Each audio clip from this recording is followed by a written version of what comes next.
तो असल में बिरयानी की जो है हैदराबादी दम बिरयानी है अलग होती है, मुरादाबादी दम बिरयानी अलग होती है और यूपी की और एक बिरयानी होती है। हैदराबादी जो नवाब थे मीर उस्मान अली ख़ान उनका ख़ास था ये बिरयानी। यहाँ के जो लजीज डिशेस होते हैं वो तमाम ही मुल्क हिंद के अंदर बहुत ही ज़्यादा मुनफरिद है और बहुत ही ज़्यादा फेमस है। ಬಾಯಲ್ಲಿ ನೀರೂರಿಸುವ ಬಿರಿಯಾನಿ ನೋಡ್ತಾ ಇದ್ದಂತೆ ಮತ್ತೆ ಮತ್ತೆ ತಿನ್ನಬೇಕು ಅಂತ ಆಸೆಯಾಗುತ್ತೆ. ಎಸ್, ನೀವಿಲ್ಲಿ ನೋಡ್ತಾ ಇರುವ ಬಿರಿಯಾನಿ ಹೈದರಾಬಾದ್ ಬಿರಿಯಾನಿ.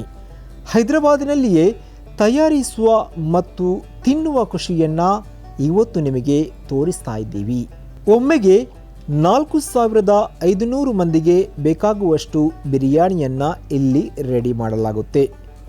4 ಮಂದಿಗೋ 8 ಮಂದಿಗೋ ತಯಾರಿಸಿದಂತಹ ಬಿರಿಯಾನಿಗೂ 4000 ಮಂದಿಗೂ ತಯಾರಿಸುವ ಬಿರಿಯಾನಿಗೂ ಇರುವ ವ್ಯತ್ಯಾಸ ಕುತೂಹಲಕಾರಿ.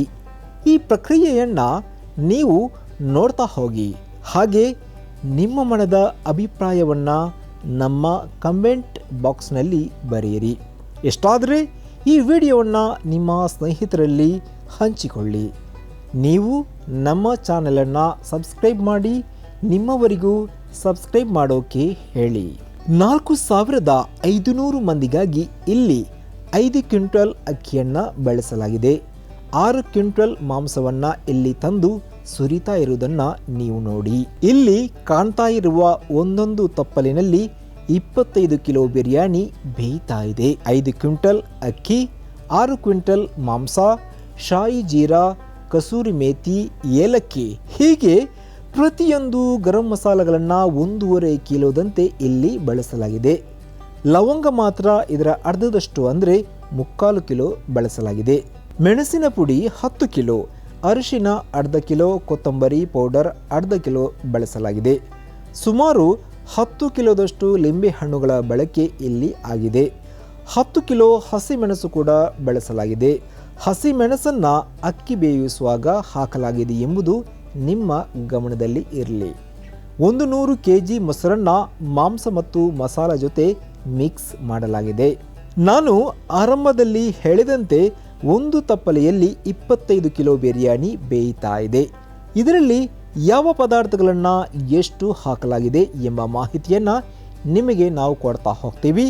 ಅದಕ್ಕಿಂತ ಮುಂಚೆ ಇವತ್ತಿನ ಅಡುಗೆ ಮನೆಯ ನಾಯಕ ಈ ಕುರಿತು ಮಾಹಿತಿಯನ್ನು ನೀಡ್ತಾ ಇದ್ದಾರೆ, ನೀವೊಮ್ಮೆ ಕೇಳಿ.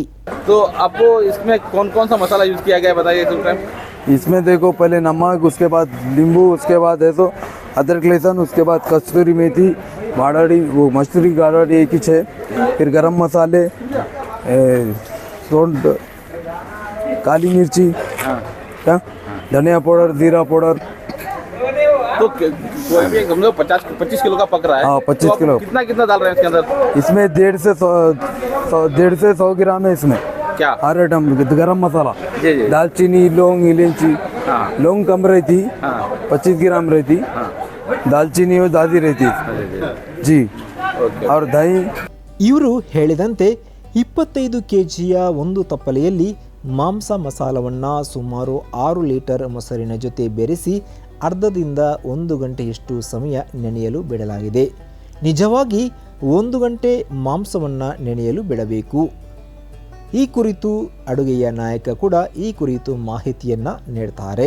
ನಾವು ಮನೆಯಲ್ಲಿ ಮಾಡುವಂತಹ ಬಿರಿಯಾನಿಗೆ ಮಸಾಲೆ ಹಾಕುವಾಗ ಅದೆಷ್ಟು ಜಾಗರೂಕತೆ ಪಾಲಿಸ್ತೀವಿ, ಹೆಚ್ಚಾಯಿತು ಕಡಿಮೆ ಆಯಿತು ಎಂದು 10 ಸಾರಿ ಯೋಚನೆ ಮಾಡ್ತೀವಿ. ಆದರೆ ಇಲ್ಲಿ ನೋಡಿ, 4500 ಮಂದಿಯ ಬಿರಿಯಾನಿ ಮಸಾಲೆ ಬೀಳ್ತಾ ಇರುವ ರೀತಿ ನೋಡಿ.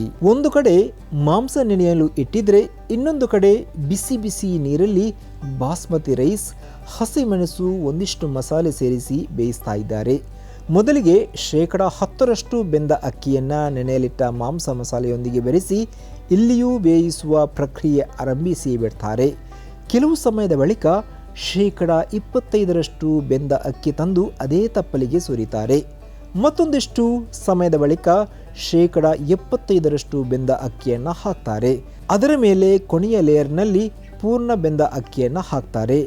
ಯಾಕೆ ಹೇಗೆ ಅಂದರೆ ಅದಕ್ಕೆ ಅಡುಗೆಯ ಉಸ್ತುವಾರಿ ವಹಿಸಿದವರ ಪ್ರತಿಕ್ರಿಯೆ ಯಾವ ರೀತಿ ಇದೆ ನೀವೊಮ್ಮೆ ಕೇಳಿ. जो सादे गोश्त में बनाए, ये हमारी जो बिरयानी है ये गोश्त को उबाला नहीं जाता, ये बग़ैर उबाल के कच्चे गोश्त की बिरयानी है।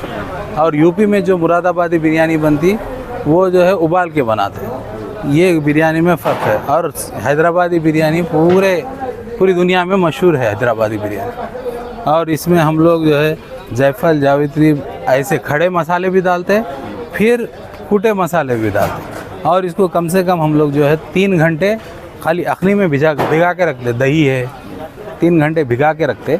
उसके बाद में आधा चावल जो है फरेरा डालते, मतलब 25% उबाल के चावल डालते। उसके बाद 50% डालते। उसके बाद 90% उबला हुआ चावल इसमें डाल के आटा लगा करके उसको दम दे देते। जब दम देने के बाद में 3 घंटे के बाद जो है ये बिरयानी जो है खोलते, जब जो है इसका सही टेस्ट आता। तो इसको चावल अलग से क्यों उबाला जाता है? चावल अलग से इसलिए उबाला जाता है, ये जो गोश्त है ये जल्दी आ जाता, चावल लेट आता। अब वो आधा उबाल, अब नीचे जो डालते हम पहले 10% पका हुआ डालते, उसके ऊपर एक लेयर आती वो 50% पका हुआ रहता, उसके ऊपर और एक लेयर आती वो 90% पका हुआ रहता। तो जो आग आते हुए नीचे से आती ना हमारी, पहले गोश्त को पकाती, उसके बाद में पहली जो 10% पका हुआ चावल है उसको पकाती, उसके बाद में ऐसा ऊपर आते रहती है। तो उसका तरीक़ाकार वही है उसका। ಇಲ್ಲಿ ಒಂದು ಕಡೆ ಬಿರಿಯಾನಿ ಬೇಯ್ತಾ ಇದೆ, ಅದು ಪೂರ್ಣ ರೆಡಿ ಆಗುವವರೆಗೂ ಹೈದರಾಬಾದ್ ಬಿರಿಯಾನಿಯ ಇತಿಹಾಸವನ್ನು ನಾವು ನೋಡೋಣ. ಹೈದರಾಬಾದ್ ಬಿರಿಯಾನಿಗೆ ಹೆಸರುವಾಸಿಯಾದಂತಹ ಒಂದು ನಗರ. ಹೈದರಾಬಾದಿ ಬಿರಿಯಾನಿ ಎಂದು ಕರೆಯಲ್ಪಡುವ ರಾಯಲ್ ಮಾಸ್ಟರ್ ವರ್ಕ್ ಹೈದರಾಬಾದ್ನ ಹಿಂದಿನ ಆಡಳಿತಗಾರರಾದ ನಿಜಾಮರ ಅದ್ದೂರಿ ಅಡುಗೆ ಮನೆಗಳಲ್ಲಿ ಹುಟ್ಟಿಕೊಂಡಿತ್ತು. ಹೈದರಾಬಾದ್ ಬಿರಿಯಾನಿಯ ನಿಜವಾದ ಸೃಷ್ಟಿಕರ್ತ ಯಾರು ಅಂತ ತಿಳಿದಿಲ್ಲವಾದರೂ ಹೈದರಾಬಾದಿ ಬಿರಿಯಾನಿಯ ಇತಿಹಾಸ 17ನೇ ಶತಮಾನದಷ್ಟು ಹಿಂದಿನದು. ಸುಗಂಧಭರಿತ ಬಾಸ್ಮತಿ ಅಕ್ಕಿ ಮತ್ತು ಮಾಂಸವನ್ನು ಮೆಲ್ಲನೆ ಬೇಯಿಸುವ ದಮ್ ಬಿರಿಯಾನಿಯ ಅಡುಗೆ ವಿಧಾನ, ಅದರ ಪರಿಮಳ ವಾ ಎನ್ನುವಷ್ಟು सुगंधವಾಗಿರುತ್ತೆ. ये तो हैदराबादी बिरयानी है, नवाबों के दौर में स्टार्ट हुई असल में। हैदराबादी जो नवाब थे मीर उस्मान अली ख़ान, उनका ख़ास था ये बिरयानी। वहाँ से शुरुआत हुई।